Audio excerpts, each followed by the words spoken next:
Michael, this morning's tornado and severe storms ripped through the town of Cottonwood, claiming the life of an elderly woman near the town and also destroying downtown, leaving a community to pick up the pieces.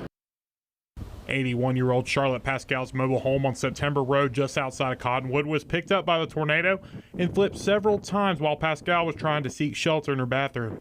Pascal was pronounced dead at the scene of the tragic event. I do send my condolences out to that family because, you know, we are the community. If you're from Cottonwood, you are part of the community. You have this address, even on the outskirts. You know, we all is one. Other homes were damaged on September Road. One family was waiting out the storm in their bathroom, and when they went outside after it had passed, debris was scattered across the residence, trees fell on the house and littered their yard.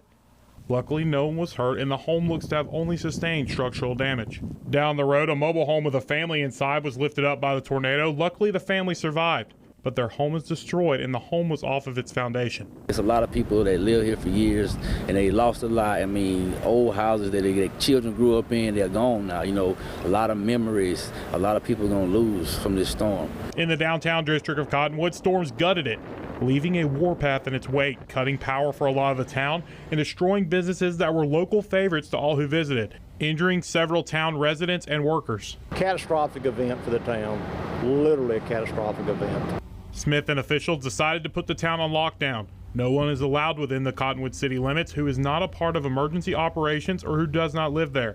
Smith said he is implementing a dusk to dawn order, which prohibits anyone not a part of the volunteer or emergency operations from entering the city between Tuesday and Wednesday morning. We will stringently enforce that, particularly tonight, with a lot of businesses that are damaged and basically open to the environment.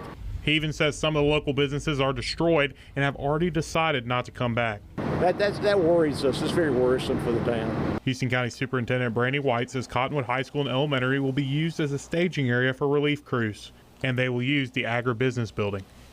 White says that Cottonwood High School and Elementary School did not sustain serious damage, but they are both without power, which could cancel class for students the rest of the week. We're in downtown Cottonwood. Aaron Dixon, WDHN News for the Wiregrass.